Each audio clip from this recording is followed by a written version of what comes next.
Sobat-sobat siapa, kita ketemu lagi sebagaimana biasa seperti yang sudah kita akan berdiskusi tentang berbagai macam topik. Ya, mungkin sobat siapa juga pernah mengikuti bahwa topik kita ini sangat beragam karena memang berlatar belakang dari berbagai macam mata kuliah. Nah, kali ini akan kita diskusikan, akan kita berbincangkan adalah background dari mata kuliah komunikasi bisnis. Kita tahu bahwa komunikasi itu merupakan suatu cara orang menyampaikan pesan yang menggunakan berbagai macam alat, sehingga kemudian ada suatu pepatah mengatakan people cannot not communicate, artinya orang nggak bisa komunikasi. Segala aspek dari apa yang ada dalam seseorang itu, baik wajahnya maupun gerakan tubuhnya maupun pakaiannya maupun parfum yang dia gunakan sekalipun, itu semua mencerminkan suatu pesan yang akan ditangkap oleh orang lain dengan berbagai macam perspektifnya masing-masing. Kali ini akan kita diskusikan tentunya adalah perkembangan teknologi. Kita tahu perkembangan teknologi sekarang sudah sangat maju, ya, dan pastinya perkembangan teknologi ini akan sangat mempengaruhi proses komunikasi bisnis, yang pastinya seharusnya itu akan menjadi suatu pendorong akselerasi, mempercepat efektivitas dari komunikasi dari seorang produsen kepada konsumen, dari seorang pedagang kepada konsumen. Nah, di sini ada 4 orang teman kita dari Fakultas Ekonomi dan Bisnis Universitas Islam Syekh Yusuf yang akan berdiskusi tentang topik yang tadi sudah saya sampaikan. Tapi sebelumnya silakan memperkenalkan diri. Perkenalkan, nama saya Dr. Faizi. Halo, perkenalkan nama aku Elis. Perkenalkan nama saya Sundi. Perkenalkan nama saya Nur Tiastuti. Oke, Elis ini akan bertindak selaku presenter dan teman-teman yang lain akan membantahnya, menyarankannya, mengkritiknya atau apapun, ya. Nah, sementara saya di sini hanya sebagai koalisi lalu lintas dan diskusi alias moderator. Oke, saya persilakan Elis. Oke, baik, terima kasih. Untuk kali ini kita akan membahas bagaimana pengaruh teknologi AI terhadap komunikasi bisnis. Nah, seperti yang kita tahu ya, dengan canggihnya teknologi yang sekarang, kita tuh jadinya lebih dimudahkan banget. Nah, dengan adanya mungkin dari beberapa AI ini memudahkan kita juga untuk berkomunikasi dengan konsumen. Nah, contohnya misalkan ada ChatGPT. Kalau untuk bisa juga sebuah ChatGPT, misalkan kita lagi bingung banget untuk respon dari untuk customer. Jadinya sekarang tuh udah dimudahkan banget karena kita mau merespon apapun atau kita pengen gimana sih cara untuk merespon customer ini biar lebih terlihatnya lebih welcoming, itu kita bisa juga menggunakan ChatGPT. Atau juga mungkin teman-teman di sini ada yang pernah ini nggak sih ngechat ke platform tapi itu udah ada botnya gitu. Nah, itu juga salah satu dari canggihnya teknologi. Jadi dengan adanya AI ini jadi lebih memudahkan banget. Jadi mungkin nggak ada lagi yang dibutuhkan untuk, biasanya kan kalau admin itu nggak bisa 24 jam nggak sih? Bener nggak sih? Nggak bisa 24 jam karena kan sebagai admin mungkin dia punya keterbatasan untuk waktunya juga. Tapi dengan adanya AI, di jam berapapun customer untuk menanyakan mengenai produk ke kita atau mengenai tentang pertanyaan-pertanyaan seputar penjualan produk kita, itu bisa lebih 24 jam. Pernah nggak teman-teman chat di platform apa misalkan? Di Shopee ya misalnya gitu kan, nanyain produk nih, itu tiba-tiba ada kayak pesan otomatisnya gitu kan, kami buka dari jam sekian nanti jam sekian gitu kan. Oh iya, betul-betul. Atau mungkin ada yang pernah ini nggak sih kayak buat ngeklik mau nanya pesanan tersebut, terus nanti ada muncul terima kasih telah menghubungi admin kita, ya kan. Pasti banyak banget menemukan kayak hal-hal seperti itu, dan terbukti dengan adanya canggihnya teknologi ini bisa lebih mempermudah kita untuk lebih mempermudah kita dalam komunikasi bisnis kayak gitu.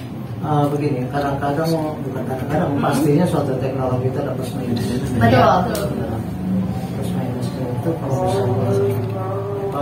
plusnya sudah kita tahu lah, minusnya apa? Kalau minusnya adalah chatbot itu dia cuma punya kayak template. Jadi kesannya cuma beberapa template, misalkan terima kasih sudah datang ke toko toko kami, sudah mengunjungi toko kami. Betul, terus teman-teman pernah lihat apa lagi tuh? Ada beberapa lagi nggak? Atau misalkan dia itu biasanya kalau untuk chatbot itu hanya menjawab pertanyaan-pertanyaan dasar. Kayak misalkan kalau untuk perfume, dia nggak bisa untuk menjawab beberapa varian. Ataupun dia tidak bisa memberikan jawaban-jawaban mengenai permasalahan dari customer.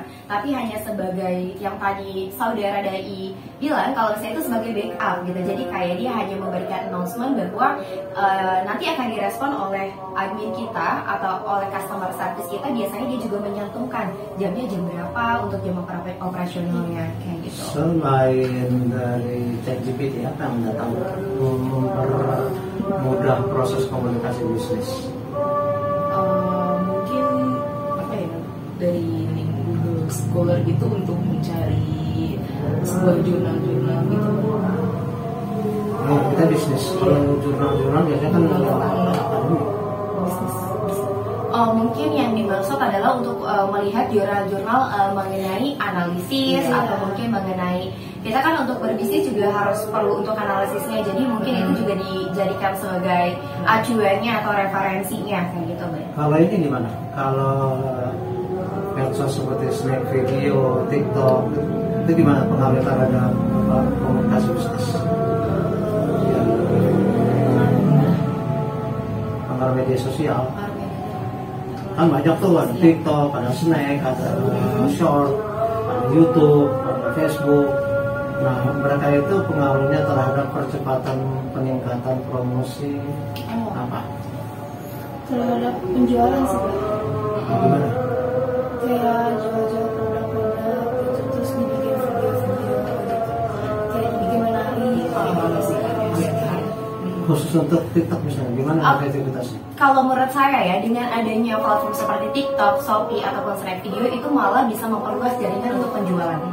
Yang mungkin tadinya betul, dan juga memang sekarang ya bahkannya Abah juga sering ya, teman-teman juga pasti di sini juga punya TikTok, punya sosial media, di mana dengan adanya platform ini juga bisa mempermudah untuk pengusaha untuk lebih mendapatkan jaringannya. Sebenarnya apa sih yang bisa kita manfaatkan sebagai affiliate dari Produsen? Karena begini,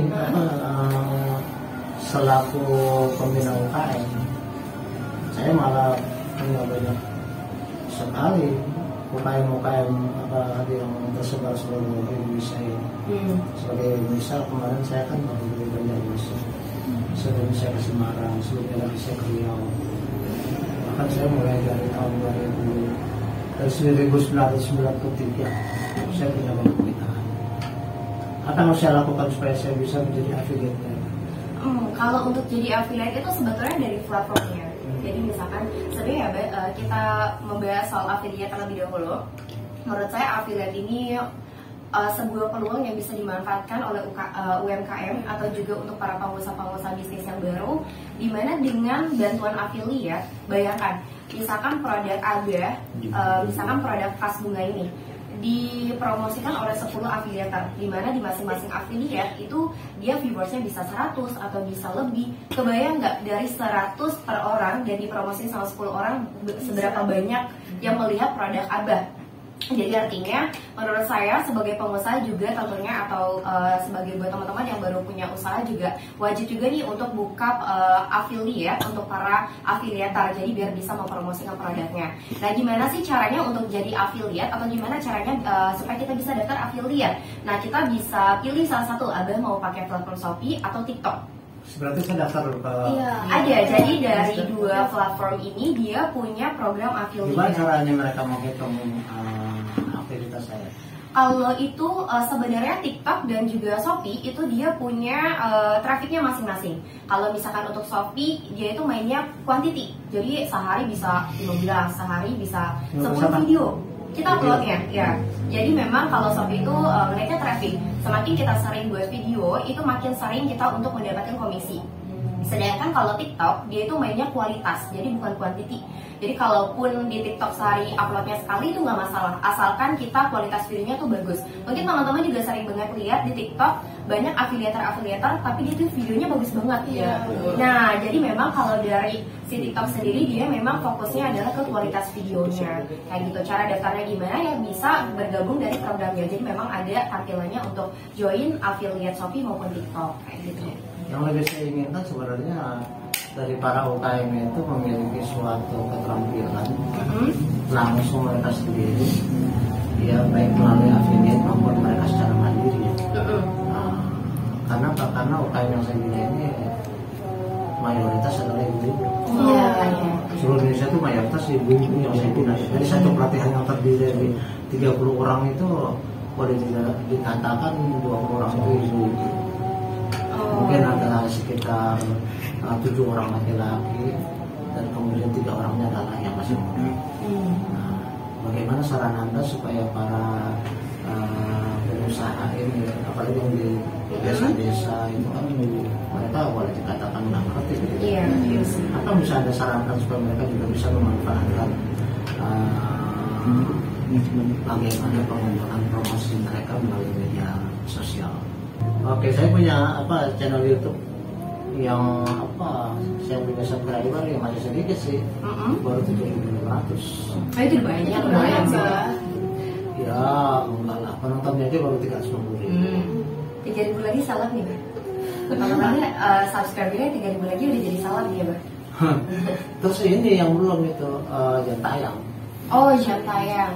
Anda punya saran gimana supaya memperbesar jam tayang? Oh. Ini juga penting loh, karena Iya. Banyak saya pikir yang namanya para konten kreator itu kesulitan di pembuatan peningkatan konten.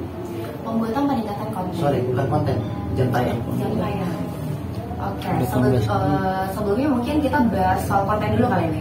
Sebenarnya dari konten itu ada beberapa banyak aspeknya, dari hashtag, terus juga dari selain dari hashtag ada lagi dari sound, terus juga, tapi ini berlaku mungkin saya lebih Nggak punya YouTube ya? saya belum punya YouTube. Justru saya kalau misalkan video-video gitu, kalau misalkan saya sering viral atau gimana Video saya udah lebih dari 1.000. udah lebih dari 1.000. Kalau nggak promosiin ke orang-orang. Saya mau produksi mobil. Jadi apa namanya ya, sobat-sobat siapa, kita tahu bahwa perkembangan teknologi promosi itu sudah sangat pesat. Ya, jadi sebagai seorang pengusaha, sebagai seorang pebisnis, kita tidak bisa menutup mata dari kondisi tersebut. Kita harus bisa memanfaatkan dan memaksimalkan kondisi tersebut. Ya. Dan sayangnya, saya seperti saya bilang tadi bahwa mayoritas kita, pengusaha kita itu umumnya adalah para ibu-ibu yang menggunakan praktek. Maka saya selalu berpikir bagaimana ini supaya bisa memberikan media sosial seoptimal mungkin, sebaik mungkin, supaya bisa efektif dalam menunjang bisnis mereka. Ya. Sebenarnya banyak sekali yang ingin saya tanyakan ya, sobat siapa, tetapi kita punya waktu mungkin sangat terbatas. Saya terima kasih Elis apa namanya? Elis. Oh, Elis. Ya. Elis apa? Elis Risnawati. Elis Risnawati. Kamu? Aku Laudia Putri. Laudia Putri. Nur Tias Tuki sama Dai Bahtiar, mantan Kapolri. Udah lagi dia sekarang. Dulu mantan Kapolri ya. Jadi demikian sobat-sobat siapa, bukan kita tidak mau memperpanjang atau memperdalam, kita punya pembicaraan tapi waktu sangat terbatas. Mudah-mudahan yang kita lakukan saat ini ada manfaatnya ya. Demikian dari saya akhiri wabillahi taufiq wal hidayah. Assalamualaikum warahmatullahi wabarakatuh. Waalaikumsalam. Bye. Ya. Ini kamu menolong kelas ini. Terima kasih. Iya.